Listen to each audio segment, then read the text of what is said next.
حضرت موسیٰ علیہ السلام کی قوم پر ایک وقت ایسا آیا کہ اللہ تعالیٰ نے بادل رحمت برسانا بند کر دیا، بارش بند ہو گئی۔ تمام امت حضرت موسیٰ علیہ السلام کی بارگاہ میں حاضر ہوتی ہے، کہتی ہے کلیم اللہ، اے اللہ کے نبی دعا کیجئے کہ اللہ باران رحمت برسائے۔ لوگ پریشان ہیں، سبزہ سوکھ رہا ہے، جانور مر رہے ہیں، اللہ تعالیٰ کی بارگاہ میں دعا کیجیے۔ حضرت موسیٰ علیہ السلام اپنی قوم کے ہمراہ اللہ کی بارگاہ میں حاضر ہوئے، اللہ کی بارگاہ میں عرض پیش کیا، مولا تو کریم ہے، تو رحیم ہے، یہ تیری مخلوق ہے، تو ان کے اوپر جو ہے باران رحمت برسا۔ دعا مکمل ہونا تھا کہ دھوپ اور تیز ہو گئی۔ حضرت موسیٰ علیہ السلام حیران پریشان پکارنے لگے، مولا ہم تیری بارگاہ میں بارش مانگنے کے لیے آئے اور ماجرا یہ ہے کہ اور دھوپ تیز ہو گئی۔ آگے سے جواب آتا ہے، اے میرے کریم، اے میرے نبی، جن لوگوں کے ساتھ تم آئے ہو ان میں ایک شخص ایسا ہے کہ جس کی زندگی کے 40 سال گزر گئے، اس نے اپنے رب کو ایک سجدہ نہیں کیا۔ اللہ اکبر۔ ایک ایسا شخص ہے کہ زندگی کے 40 سال گزر گئے، اس نے اپنے رب کو سجدہ نہیں کیا۔ اس کی راتیں ناپاک ہے، اس کے شب و روز ناپاک ہے، اس کی زندگی گناہوں میں گزر رہی ہے، اس کی زندگی اپنے رب کی نافرمانی میں گزر رہی ہے۔ حضرت موسیٰ علیہ السلام اپنی قوم سے مخاطب ہوتے ہیں اور پکارتے ہیں، کون ہے جس کی راتیں جو ہے گناہوں میں گزر رہی ہے، جس کی راتیں ناپاک ہے، 40 سال سے جس نے اپنے رب کو سجدہ نہیں کیا، وہ باہر آئے اور لوگوں کے سامنے اپنے جرموں کا اعتراف کرے۔ وہ باہر آئے، کپڑے سے اپنے چہرے کو چھپاتا ہے اور اپنی رب کی بارگاہ میں عرض پیش کرتا ہے، مولا 40 سال تک تو نے میرے رازوں کو راز رکھا، 40 سال تک تو نے میرے گناہوں کو چھپا کر رکھا، اور تو چاہتا تو میرے گناہوں کو لوگوں کے سامنے پیش کر سکتا تھا، مگر 40 سال تک تو نے میرے گناہوں کو چھپا کر رکھا۔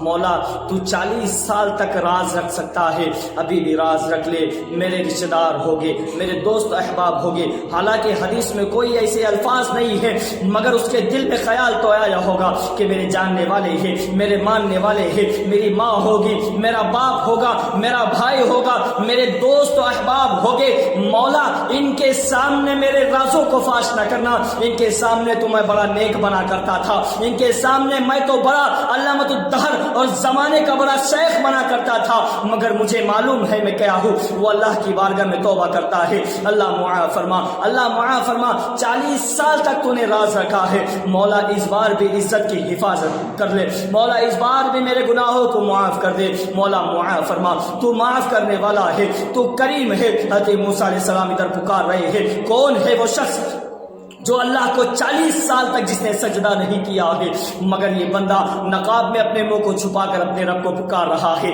لکھتے ہیں کہ اللہ سے معافی مانگتے مانگتے اس کی جو ہے آنکھوں سے ایک آنسو رخسار پر آ جاتا ہے۔ رخسار پر آنسو آنا تھا کہ چھم چھم بارش ہو رہی ہے، جم کر بارش ہو رہی ہے، دائیں بارش ہو رہی ہے، بائیں بارش ہو رہی ہے، چاروں طرف بارش ہو رہی ہے۔ حضرت موسیٰ علیہ السلام اللہ کی بارگاہ میں پکارتے ہیں، مولا تو نے کہا ہے ایک شخص ایسا ہے کہ جس نے 40 سال تک سجدہ نہیں کیا ہے، اس کی راتیں پاک نہیں ہے، اس کی نحوست کی وجہ سے بارش نہیں آ رہی ہے، وہ شخص نے اپنے گناہ کا اعتراف نہیں کیا اور بارش چھم چھم کر ہو رہی ہے، چھما چھم بارش ہو رہی ہے، بارش جو ہے چاروں طرف ہو رہی ہے۔ ماجرا کیا ہے؟ حضرت موسیٰ علیہ السلام کو ندا آتی ہے، اے میرے موسیٰ، جس شخص کی وجہ سے بارش نہیں ہو رہی ہے، اسی شخص کی توبہ کی وجہ سے بارش ہو رہی ہے۔ میرے عزیزوں، میرے دوستوں، ہماری بے وفائی پر بھی وہ اتنا پیار کرتا ہے۔ اگر ہم با وفا ہوتے تو کیا ہوتے؟ آواز آتی ہے، دل تو کیا چیز ہے، ہم روحوں میں اترے ہوتے، تم نے چاہا ہی نہیں۔